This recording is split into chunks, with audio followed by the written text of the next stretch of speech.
எல்லாரும் எப்படி இருக்கிறீங்க? எல்லாரும் நல்ல சும்மா இருக்கிறீங்களா? இன்றைக்கு பார்த்தீங்கன்னு சொன்னால் நான் குயிக்கான லஞ்ச் தான் ரெடி பண்ண போகிறேன். அந்த லஞ்ச் ரெடி பண்ணுறதுக்கு என்னென்ன தேவைன்னு சொல்லி நான் உங்களுக்கு காட்டுறேன். அதோட இது நீங்கள் நல்லா குயிக்காக ரெடி பண்ணலாம். டக்குன்னு நீங்கள் வேலையை போயிட்டு வந்தாலோ இல்லாட்டி யாராவது உங்களோட வீட்டுக்கு வந்தாலோ நீங்கள் குயிக்காக வீட்டில் இருக்கிற பொருட்களை வச்சு நீங்கள் அந்த லஞ்ச் ரெடி பண்ணிக்கொள்ளலாம். இன்றைக்கு நான் 3 விதமான கறி ரெடி பண்ண போகிறேன். நல்ல சுட சுட சோறோட 3 விதமான குயிக்கான இந்த கறி எப்படி செய்கிறேன்னு சொல்லி இப்போ நான் உங்களுக்கு காட்டுறேன். இப்போ முதல்ல அதுக்கு என்னென்ன தேவைன்னு சொல்லி முதல்ல வாங்க பார்ப்போம். பார்த்தீங்கன்னா இன்றைக்கி நான் நல்ல ஒரு ஊர்கோழி வேண்டி இருக்கிறேன். இப்போ இந்த ஊர்கோழியை நல்ல பெரிய பெரிய துண்டா வெட்டி நல்லா கழுவி ரெடியாக வச்சிருக்கிறேன். அதோட 2வது ஐட்டம் என்னென்னு பார்த்தீங்கன்னா இது ஆட்டுக்குடல், அதாவது அந்த குடலண்டு சொன்னதுக்கு அந்த டவல் மாதிரி இருக்கிற பகுதி. இதையும் நான் ஆல்ரெடி என் வீடியோவில் நான் அப்லோட் பண்ணியிருக்கிறேன். ஆட்டு குடல் பிரட்டல் எப்படி செய்கிறேன்னு சொல்லி. இன்றைக்கு நான் இதை நான் ஒரு வித்தியாசமான முறையில் செய்ய போகிறேன். அதாவது நீங்கள் குயிக்காக எப்படி செய்கிறேன்னு சொல்லி ஒரு வித்தியாசமான முறையில் செய்து காட்ட போகிறேன். முதல்ல நான் ஆட்டுக்குடலை ஏற்கனவே நான் இந்த வீடியோவில் காட்டின மாதிரி நல்ல மஞ்சள் உப்பு போட்டு நல்ல வடிவாக அவிச்சு, அதாவது 1 to 2 மணி நேரத்துக்குள்ள நீங்கள் நல்லா அவிக்கணும். இதை நல்லா அவிச்சு அதுக்கு பிறகு திரும்பவும் இதை நல்ல வடிவாக கழுவி போட்டு உங்களுக்கு என்னென்ன சைஸ் விருப்பமோ இல்லாட்டி சின்ன வெட்டினாலும் நீங்கள் சின்ன வெட்டினா இது இன்னும் கொஞ்சம் சுவையாக இருக்கும். அப்போ நான் 1 கப் ஆட்டுக்குடல் எடுத்திருக்கிறேன், அவிச்ச ஆட்டுக்குடல். அதோட பார்த்தீங்கன்னு சொன்னால் ஒரு 2 பெரிய தக்காளி. இந்த தக்காளி இன்றைக்கி நான் செய்ய போகிற இந்த கறிகளுக்கு நான் சேர்க்க போகிறேன். இந்த கோழிக்கறியோட இந்த ஆட்டு பிரட்டலோட நான் அடுத்ததாக செய்ய போகிறது இந்த கத்தரிக்காய். இந்த கத்தரிக்காயை நல்ல வித்தியாசமாக நல்ல சுவையாக குயிக்காக நீங்கள் எப்படி செய்கிறேன்னு சொல்லி பார்ப்போம். அதுக்கு பிறகு பார்த்தீங்கன்னு சொன்னால் நான் வெங்காயம் எடுத்திருக்கிறேன். வெங்காயம் நல்ல 4 பெரிய வெங்காயம் நான் செய்ய போற இந்த 3 கறிக்கும் எனக்கு போதுமான அளவா இருக்கும். உள்ளியும் இஞ்சியும் எடுத்திருக்கிறேன். அதுக்கு பிறகு பாத்தீங்கன்னு சொன்னா இந்த வாசனை கொடுக்கக்கூடிய இந்த ரம்பை இலை பச்சை மிளகாய், இது உரப்பு குறைஞ்ச பச்சை மிளகாய். அதனால நான் ஒரு 10 to 12 பச்சை மிளகாய் எடுத்திருக்கிறேன். இந்த 12 பச்சை மிளகாயும் நான் இந்த 3 கறிக்கும் போடக்கூடிய அளவுக்கு தான் நான் எடுத்திருக்கிறேன். அதுக்கு பிறகு பாத்தீங்கன்னு சொன்னால் முக்கியமான ஒரு ஐட்டம் கறிவேப்பிலை. இந்த கறிவேப்பிலை நான் ஒரு 2 கைப்பிடி அளவு எடுத்து நல்ல வடிவா கழுவி ரெடி பண்ணி வச்சிருக்கிறேன். தக்காளி பழம் பாத்தீங்கன்னு சொன்னா நான் 2 பெரிய தக்காளி பழம் எடுத்து நல்ல வடிவா கழுவிட்டு குட்டி குட்டியா வெட்டி ரெடியா வச்சிருக்கிறேன். அதுக்கு பிறகு நான் எப்பவுமே சமையலுக்கு பாவிக்கிற ஜெஃப்னா கறித்தூள் தான் எடுத்திருக்கிறேன். அதோட உப்பு, தேவையான அளவு மஞ்சள். இதுக்கு பிறகு நீங்க தாளிக்கக்குள்ள போடுற கடுகு, பெருஞ்சீரம் இதெல்லாம் நீங்க போட்டு இந்த கறியை ரெடி பண்ணிக்கொள்ளலாம்.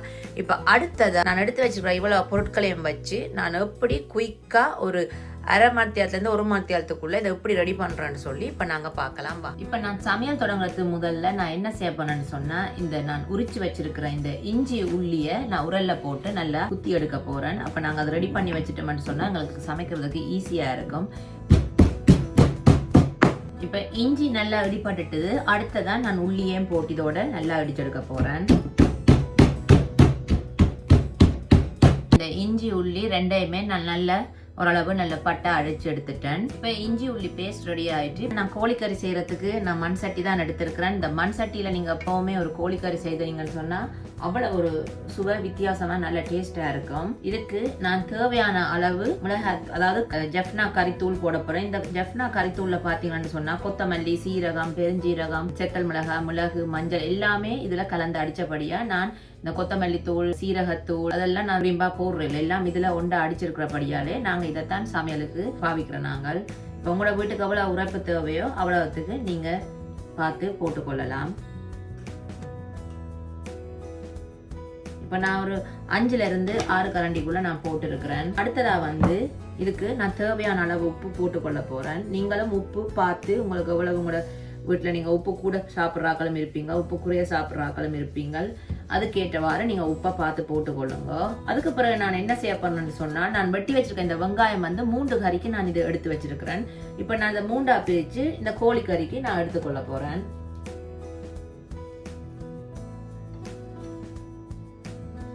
இந்த கோழிக்கறி செய்யறது சரியான ஈஸி. நீங்கள் குயிக்காக செய்யலாம், தாளிச்சு கொண்டு எல்லாம் இருக்க தேவையில்லை. அதுக்கு பிறகு பார்த்தீங்கன்னு சொன்னால் நான் எடுத்து வச்சிருக்கிற இந்த ரம்பையிலையும் நான் 3 கறிக்கும் பாவிக்க போறேன். அதுக்கேற்ற மாதிரி நீங்க ரம்பையில போட்டுக்கொள்ளலாம். நான் ஒரு 6 துண்டு ரம்பையில போட்டிருக்கிறேன். இப்ப நான் பச்சை மிளகாய் போட போறது இல்லை. நான் இப்ப வெங்காயம், ரம்பையில மிளகாய்த்தூள், உப்பு, அதோட நான் இந்த இடிச்சு வச்சிருக்கிற இந்த இஞ்சி உள்ளி இதுவும் நான் 3ஆ பிரிக்க போறேன். அதாவது இந்த குடல் பிரட்டலுக்கும் போட போறேன், கத்தரிக்காய்க்கும் நான் போட போறேன், அதோட இந்த கோழிக்கும் போட போறேன். அப்ப அதுக்கேற்ற மாதிரி நான் இதை 3ஆ பிரிச்சு எடுக்க போறேன். இது சரியான சுலபமான ஒரு முறை தான். நீங்கள் குழம்பாதீங்க. வீடியோவை நல்லா கவனமாக பார்த்தீங்கன்னு சொன்னால் உங்களுக்கு இது சமையல் ஈஸியாக இருக்கும். அடுத்ததாக நான் வந்து இதுக்கு தேவையான அளவு எண்ணெய் போட போகிறேன். அதாவது இந்த இன்றைக்கு நான் பாவிக்கிற எண்ணெய் பார்த்தீங்கன்னு சொன்னால் சன்ஃப்ளவர் ஆயில். நார்மலாக என்னுடைய சமையலில் நீங்கள் பார்த்துருப்பீங்க, நான் ஒலிவ் ஆயில் தான் பாவிக்கிறேன். நான் இன்றைக்கி இந்த சுவையை மாற்றி கொடுக்கறதுக்காண்டி நான் இன்றைக்கி சன்ஃப்ளவர் ஆயில் விட்டு இன்றைக்கி சமைக்க போகிறேன். எண்ணெய் நான் இவ்வளோ ஊற்றுறேன்னு சொல்லி பயந்துடாதீங்க. எண்ணெய் பாவிக்காத ஆக்கள் நீங்கள் எண்ணெயை குறைச்சி பாவிச்சு கொள்ளலாம். இப்போ இதை நான் நல்லா கலந்து விட போகிறேன். அதோட இது உண்மைக்குமே அவ்வளோ ஒரு சூப்பராக வரும். இது நீங்கள் செய்து பாருங்கள், உங்களுக்கு ஈஸி, அதோட நல்லா சூப்பராக இருக்கும். சாப்பிட அவ்வளோ ஒரு சுவையாக இருக்கும். அதுக்காக நீங்கள் செய்து கொடுத்து பாருங்க. கேட்பேன் இதை எப்படி நீங்கள் செய்த நீங்கள் அப்படி ஒரு ஏன்னா நீங்கள் தாளித்து வெங்காயம், மிளகாய், கருவேப்பிலை அதெல்லாம் நீங்கள் தாளித்து அதுக்கப்புறம் கோழியை போட்டு செய்கிறதும் ஒரு விதமான சுவை தான். அதே மாதிரி இப்படி நீங்கள் செய்து பாருங்கள், இதுவும் ஒரு வித்தியாசமான சுவையாக இருக்கும். அதோட உங்களுக்கு வேலை கொஞ்சம் குறைவாக இருக்கும். நிறைய பேர் இப்போ நீங்கள் எல்லாரும் பிஸியாக இருக்கிற டைமுகள், ஸோ அந்த டைமில் நீங்கள் இந்த மாதிரி செய்தீங்கன்னா இது உங்களுக்கு ஒரு சுலபமான ஒரு முறையாக இருக்கும். இப்போ நான் வந்து இதை நல்லா பிரட்டிட்டேன். அடுத்ததாக பார்த்தீங்கன்னு சொன்னால் நான் இந்த வெட்டி வச்சிருக்கிறேன் இந்த தக்காளி பழம் வந்து நான் 2 கறிக்கு தான் பாவிக்க போகிறேன். ஒன்று வந்து குடல் பிரட்டலுக்கும், ஒன்று வந்து இந்த கோழிக்கும். அதனால் நான் வந்து சரி சமனா இதில் அரைவாசி தக்காளி இதுக்குள்ளே போட போகிறேன். தக்காளி பழம் சாப்பிட விருப்பம் இல்லாதாக்கள் நீங்கள் இதை போடாமல் தவிர்த்து கொள்ளலாம். ஆனால் இந்த பிரட்டலுக்கு வந்து இந்த தக்காளி பழம் போட்டிங்கன்னா இன்னும் ஒரு சூப்பரான ஒரு டேஸ்ட்டில் இது வரும். அவ்வளோதான். இப்போ இதை நான் மூடி அடுப்பில் வச்சு நல்லா அவிய விட போகிறேன். நான் இந்த பிரட்டின இந்த கோழியை இப்போ அடுப்பில் வச்சு அடுப்பை ஆன் பண்ணி நல்ல மிதமான தீயில விட போகிறேன். இப்போ இதை நான் மூடி நல்லா அவிய விட போகிறேன். இப்போ பார்த்தீங்கன்னு சொன்னால் நல்லா குயிக்காக இந்த கோழி மசாலா, வெங்காயம், மிளகாத்தூள், உப்பு, இடித்த இஞ்சி, உள்ளி, ரம்பையில் இதெல்லாம் போட்டு நான் நல்லா எண்ணெயும் விட்டு அளவாக உப்பும் போட்டு வடிவாக நல்லா பிரட்டிட்டு இதை நான் அடுப்பில் மூடி நல்லா அவிய விட்டுருக்கேன். இப்போ அது வந்து ஒரு பக்கம் அவியட்டும், அதாவது அந்த கோழி வந்து ஒரு பக்கம் அவியட்டும். அந்த அவியிற நேரத்தில் நாங்கள் இப்போ அடுத்த கறி எப்படி ரெடி பண்ணுறேன்னு சொல்லி அதுக்கு எப்படி நாங்கள் என்னென்ன போட்டு அதை நாங்கள் ரெடி பண்ணுறோன்னு சொல்லி இப்போ நான் பார்ப்போம். அப்போ தான் நீங்கள் வந்து உங்களோட வீட்டில் 1 மணி நேரத்துலேருந்து 1.5 மணி நேரத்துக்கு கூட நீங்கள் டக்குன்னு சமைச்சு முடிக்கலாம். இல்லாட்டி நீங்கள் ஒவ்வொரு கறியும் வச்சு எடுக்கக்குள்ள உங்களுக்கு அதுக்கே ஒரு 40 நிமிஷம் போயிடும். இப்போ ஒரு அடுப்பில் ஒரு கறியை நீங்கள் ரெடி பண்ண வச்சுட்டு அடுத்த கறியை நீங்கள் ரெடி பண்ணி அதையும் இன்னொரு அடுப்பில் வச்சிங்கன்னு சொன்னால் நீங்கள் நல்ல குயிக்காக இந்த லஞ்சை ரெடி பண்ணி முடிக்கலாம். இப்போ வாங்க அடுத்தது நான் எப்படி ரெடி பண்ணுறேன்னு சொல்லி காட்டுறேன். இப்போ நான் அடுத்ததாக ரெடி பண்ண போகிறது வந்து இந்த கத்தரிக்காய் தான். கத்தரிக்காய் வந்து நிறைய நேரம் எடுக்காது. கத்தரிக்காய் வந்து ஒரு 15லேருந்து 20 நிமிஷத்துக்குள்ள நீங்கள் ரெடி பண்ணி முடிச்சிடலாம். இப்போ நான் இதை துண்டாக வெட்ட போகிறேன். உங்களுக்கு என்னென்ன அளவு விருப்பமோ நீங்கள் அந்த அளவில் இதை நீங்கள் வெட்டி கொள்ளலாம். நான் எனக்கு ஒவ்வொரு நேரங்களில் என்னென்ன அளவு விருப்பமோ அதுக்கேற்ற மாதிரி வெட்டி கொள்வேன். சில நேரம் பெருசாக வெட்டுவேன், சில நேரம் சின்ன வெட்டுவேன். எல்லாமே அவிஞ்சு இதாக தான் வரப்போகுது. ஸோ உங்களுக்கு என்னென்ன அளவு விருப்பமோ நீங்கள் அதுக்கேற்ற மாதிரி வெட்டி கொள்ளலாம். நான் இந்த மாதிரி சின்ன துண்டுகளாக வெட்டுறேன். அந்த கத்திரிக்காய் நல்ல துண்டாக வெட்டிட்டேன். இப்போ அடுத்ததாக இதுக்குள்ள என்னென்ன போட போறேன்னு சொன்னால் நான் வெட்டி வச்சிருக்கிறேன் இந்த வெங்காயம், இது கத்திரிக்காய் அளவாக நான் போட போகிறேன். அடுத்ததாக நான் இந்த எடுத்து வச்சிருக்கிற பச்சை மிளகாயில் 3 பச்சை மிளகாயை நான் இப்படி 2 வெட்டி இதுக்குள்ளே போட போகிறேன். அதுக்கு பிறகு ரம்பையில் தேவையான அளவு உப்பு போட போகிறேன். இப்போ உப்பு போட்டாச்சு. அடுத்ததா பார்த்தீங்கன்னு சொன்னா இதுக்குள்ள ஒரு கொஞ்சம் மஞ்சள் தூள் போட போறேன். இப்படித்தான் குயிக்கா சமைக்கிறேன்டா கடற்கடண்டு எல்லாம் நாங்கள் எங்களுக்கு தேவையான அளவை போட்டுக்கொள்ளணும். மஞ்சள் கொஞ்சம் உங்களுக்கு கூட விருப்பமா இருந்தா நீங்க போட்டுக்கொள்ளலாம். மஞ்சள் உடம்புக்கு ரொம்ப நல்லது. அடுத்ததா சன்ஃப்ளவர் ஆயில். அதுக்கு பிறகு பார்த்தீங்கன்னு சொன்னா கறிவேப்பிலை. அதுக்கு பிறகு நான் இடிச்சு வச்சிருக்கிற இந்த இஞ்சியும் உள்ளியும் அந்த பேஸ்டில் வந்து கொஞ்சம் இதுக்குள்ள போட போறேன். இப்ப கடைசியா நான் இதுக்குள்ள ஒரு கொஞ்சம் தண்ணி விட போறேன். நிறைய தண்ணி விட்டுறாதீங்க, ஒரு அளவான தண்ணி. இதை வதக்கி கொடுக்கறதுக்கு, அதாவது அடிப்பிடிக்காமல் இதை வதக்கி கொடுக்கறதுக்கு கொஞ்சம் தண்ணி விடுறது எப்பவுமே நல்ல மேன்னு சொன்னா சில சட்டிகள் வந்து நீங்க தனி எண்ணெயில போட்டு வதக்கேக்க சில நேரம் அடிப்பிடிக்க பார்க்கும். அதனாலதான் நான் கொஞ்சம் தண்ணி விட்டுருக்கிறேன். இப்ப இதை நாங்க நல்லா கலந்து விடுவோம். நான் சொன்ன மாதிரி இந்த கத்தரிக்காய்க்குள்ள நான் போட வேண்டிய எல்லாத்தையும் போட்டு நல்ல வடிவா கலந்துட்டேன். இப்ப இதை நான் அடுப்புல வச்சு நல்லா குறைச்சி, அடுப்பை நல்லா குறைச்சி இதை மூடி நல்லா அவிய விட போறேன்.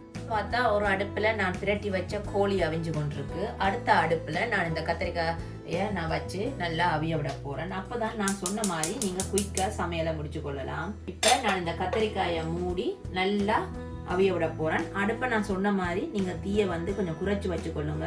இப்ப வாங்க இந்த நான் அவிய விட்ட இந்த கோழி எப்படி வந்திருக்குன்னு சொல்லி நாங்க பார்ப்போம். ஏண்டா இப்ப ஒரு 15 நிமிஷம் ஆகிட்டுது.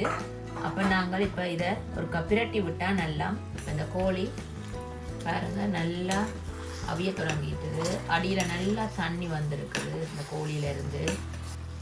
சும்மா வாசம் அந்த மாதிரி இருக்கு. நான் சொன்ன முறையில நீங்க இதை ட்ரை பண்ணி பாருங்க. எனக்கு அந்த இஞ்சி உள்ளி ரம்பையில வாசம் எல்லாம் சும்மா சூப்பரா இருக்கு. கோழி வந்து எப்பவுமே நல்லா அவியணும். ஒரு 45 நிமிஷம் நல்லா அவிய விடணும். அப்போதான் சாப்பிட்றதுக்கு நல்ல சுவையா இருக்கும். இப்போ நான் இதை திரும்பவும் மூடி நல்லா அவிய விட போறேன்.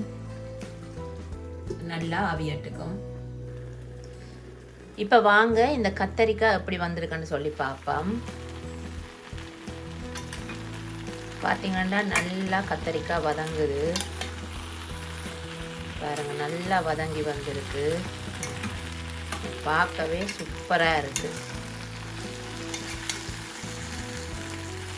ஒரு சில கத்தரிக்காய் இன்னும் வடிவா அவியே இல்லை. அப்போ அதனால நான் இன்னும் ஒருக்கா இதை நல்லா கலந்துட்டு இன்னும் ஒருக்கா நான் இதை மூடி திரும்ப அவிய விட போறேன். இப்போ பார்த்தீங்களா இந்த கத்தரிக்காய் கறி நல்லா சூப்பரா ரெடி ஆயிட்டு பாருங்க. சும்மா அவ்வளவு சூப்பரா இருக்கு பாருங்க. சும்மா அந்த மாதிரி வந்திருக்கு. இதுக்கு வந்து நான் பால் ஒன்றுமே ஊற்ற இல்லை. நீங்கள் உங்களுக்கு விருப்பமண்டா பால் ஊற்றி கொள்ளலாம். பட் எனக்கு வந்து இப்படி அந்த எண்ணெயில் வதங்கி சாப்பிட்றது தான் நல்ல விருப்பமான ஒரு விஷயம். நீங்களும் இந்த மாதிரி எண்ணெய் ஒரு சொட்டு தண்ணி விட்டு இந்த மாதிரி நீங்கள் வதக்கி செய்து பாருங்க. இறைச்சி கறிகளோட சாப்பிடக்குள்ள அவ்வளோ ஒரு சூப்பராக இருக்கும். இதை வந்து நீங்கள் மீன் குழம்போடையும் சாப்பிடலாம். இல்லாட்டி வெறும் சோறோடையும் நீங்கள் சாப்பிட்டு பாருங்க. அவ்வளவு சூப்பராக இருக்கும். இப்போ அடுத்ததா இந்த குடல் பிரட்டல் குயிக்கா எப்படி செய்யறேன்னு சொல்லி இப்போ நாங்கள் பார்ப்போம். நான் ஒரு அளவான சட்டி எடுத்து அடுப்புல நான் வச்சிருக்கிறேன். இப்போ நல்ல சட்டி நல்லா சூடு ஏறிட்டுது. இப்போ நான் இதுக்குள்ள ஒரு அளவான எண்ணெய் விட போறேன். இப்போ எண்ணெய் நல்லா சூடு ஏறின உடனே என்ன செய்யணும்னா இந்த இடிச்சு வச்சிருக்கிற இஞ்சி உள்ளி பேஸ்ட்டை நான் இதுக்குள்ள போட போறேன். போட்டு ஒரு கொஞ்ச நேரம் இந்த பச்சை மணம் போகும் வரைக்கும் இதை நான் வதங்க விட போறேன். இப்போ இந்த இஞ்சி உள்ளி பேஸ்ட் பச்சை வாடை ஓரளவு போயிட்டுது. இப்போ அடுத்ததான் நான் இதுக்குள்ள எடுத்து வச்சிருக்கிற இந்த ரம்பையில வெங்காயம் இதெல்லாம் போட்டு நல்லா வதங்க விட போறேன்.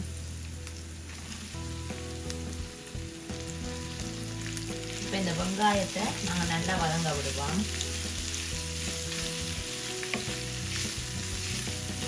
இந்த வெங்காயம் நல்லா வதங்கிட்டுது. இப்போ அடுத்ததா நான் இதுக்குள்ள எடுத்து வச்சிருக்கிற தக்காளி பழத்தை போட போறேன்.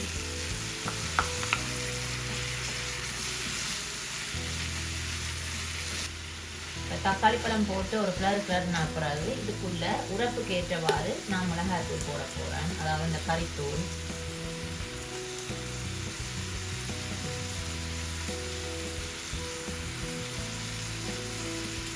ஒரு 2.5 கரண்டி போட்டிருக்கிறேன். ஒரு கொஞ்சம் மஞ்சள் தூள், கொஞ்சம் மஞ்சள் தூள் போட்டுருக்குறேன். இது எல்லாத்தையும் நல்லா ஒரு கிளறு விடுவோம். இந்த தூள் பச்சை வாடை போகிற அளவுக்கு நாங்கள் இதை கொஞ்சம் நல்லா இதில் வதங்க விடுவோம். இப்போ பார்த்தீங்கன்னு சொன்னால் இந்த நான் போட்ட தக்காளி பழம் இந்த மிளகாய் தூள் எல்லாம் பாருங்க அந்த வதங்கி ஒரு மசாலா மாதிரி நல்ல வடிவாக பிரண்டு வந்துட்டுது. இப்போ இதுக்குள்ள நான் என்ன செய்ய போறேன்னு சொன்னால் இந்த அவிச்சு வெட்டி வச்சிருக்கிற இந்த குடலை நான் இதுக்குள்ள போட போறேன். இப்போ இந்த குடலை நாங்கள் நல்லா இந்த வெங்காய கலவையோட நல்லா கலந்து விடுவோம்.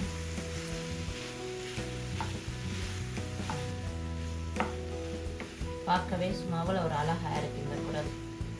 இப்போ இதை நல்லா கலந்த பிறகு ஒருக்கா நீங்கள் உப்பு அளவாக இருக்கான்னு சொல்லி செக் பண்ணி பாருங்க. அப்படி உப்பு பத்தாட்டி நீங்கள் இதுக்குள்ள திரும்ப உப்பு போட்டு கொள்ளலாம். இப்போ இந்த குடல் வந்து நான் வெங்காய கலவையோட நல்லா கலந்துட்டேன். இப்போ இதை வந்து நான் ஒரு 10 to 15 நிமிஷம் நல்லா மூடி வதங்க விடணும். அப்போ நான் என்ன செய்ய போறேன்னு சொன்னேன், இந்த மசாலாக்கள் வந்து இந்த குடல்ல ஊறுறதுக்கு ஏற்ற அளவு நான் வந்து கொஞ்சம் தண்ணி விட போறேன். நிறைய இல்லை, கொஞ்சம் தண்ணி. அப்போதான் இது வந்து நீங்கள் மூடி நல்லா வதங்க விடும்போது இந்த உப்புட சுவை தூள்ட சுவையெல்லாம் நல்லா அந்த குடலில் நல்லா ஊறி வரும். இப்போ இதை நான் வந்து மூடி நல்ல ஒரு மிதமான தீயில், அதாவது நல்ல குறைஞ்ச தீயில் நான் இதை நல்லா வதங்கி வர விட போகிறேன். இப்போ நான் மூடி விட்டுருக்கிறேன். இப்போ இது நல்லா 10லேருந்து 15 நிமிஷம் நல்லா அவிஞ்சு நல்லா பிரண்டு வதங்கி வரட்டுக்கும். அதுக்கு பிறகு எப்படி வந்திருக்குன்னு சொல்லி நான் உங்களுக்கு காட்டுறேன். இப்போ இந்த கோழி பிரட்டல் வந்து நான் மூடி வச்சு இப்போ ஒரு 40லேருந்து 45 நிமிஷம் ஆகிட்டுது. இப்போ இந்த கோழி எப்படி வந்திருக்கான்னு சொல்லி நாங்கள் பார்ப்போம். பார்த்தீங்கன்னு சொன்னால் நான் இந்த கோழிக்கு நான் தண்ணியே விட இல்லை. பாருங்க சும்மா எவ்வளவு தண்ணி கோழியிலேருந்து வந்திருக்குன்னு சொல்லி. 45 நிமிஷம் இது நல்லா அவிஞ்சிட்டுது.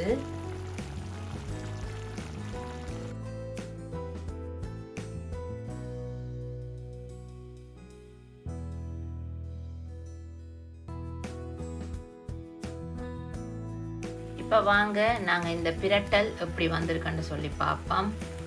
பாருங்க இந்த பிரட்டல் நல்லா வத்திட்டுது. இப்படித்தான் நல்லா பிரண்டு நல்லா வத்தி வரணும்.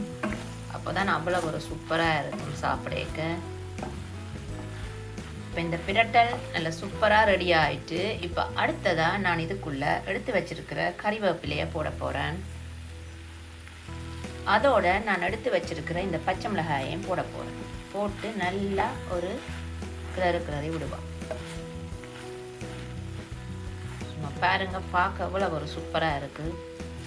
இந்த பச்சை மிளகாய் வந்து நல்ல உரப்பு குறைஞ்ச ஒரு மிளகாய் தான், அவ்வளோ உரப்பு இல்லை. அதனால் நீங்கள் இப்படி முழுசாக போட்டிங்கன்னு சொன்னால் சோறோடு சாப்பிடும்போது இந்த பச்சை மிளகாய் மருந்துண்டு கடித்து சாப்பிடக்க நல்லா இருக்கும். அவ்வளோதான், சூப்பரான குடல் பிரட்டலும் ரெடி ஆயிட்டு.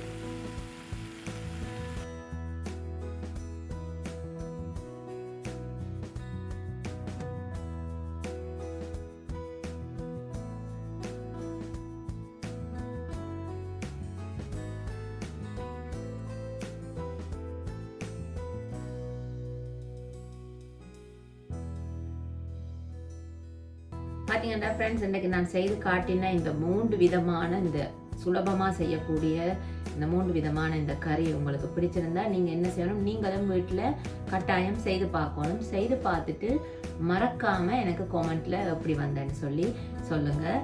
இப்போ நான் இந்த குடலை மட்டும் எப்படி இருக்குன்னு சொல்லி டேஸ்ட் பண்ணி பார்க்க போகிறேன். பார்த்தீங்கன்னா இந்த குடல் ஒரு துண்டு நான் எடுத்துருக்கிறேன். எப்படி இருக்குன்னு நான் சாப்பிட்டு பார்க்க போகிறேன்.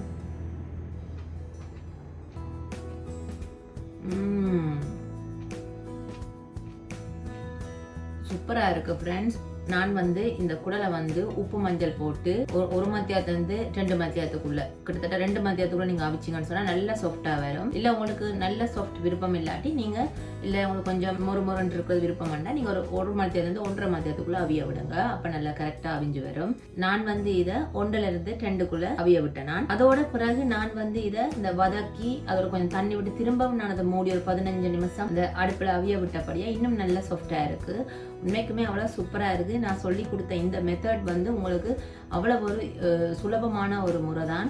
அதே மாதிரி இந்த கோழிக்கறியும் நான் இன்றைக்கு உங்களுக்கு செய்து காட்டின முறை நல்ல ஒரு சுலபமான முறை. நீங்கள் மெனக்கட்டு வதக்கி கொண்டிருக்கிறதுக்கு எல்லாத்தையும் ஒண்டா போட்டு நல்லா மிக்ஸ் பண்ணி போட்டு அடுப்பில் வச்சு நல்லா அவிய விட்டு எடுத்தீங்கன்னு சொன்னால் சும்மா குயிக்காக ஈஸியாக உங்களுக்கு ரெடி ஆகிடும். அதே நேரத்தில் உங்களுக்கு பிரட்டலாக வேணுமெண்டா நீங்கள் தண்ணி விட தேவையில்லை, இந்த கோழியில் இருந்து வர தண்ணியே உங்களுக்கு போதும். இல்லை உங்களுக்கு கொஞ்சம் குழம்பாக வேணுமென்று சொன்னால் நீங்கள் உங்களுக்கு தேவையான அளவு தண்ணி விட்டு நீங்கள் அவிச்சு எடுத்துக்கொள்ளலாம்.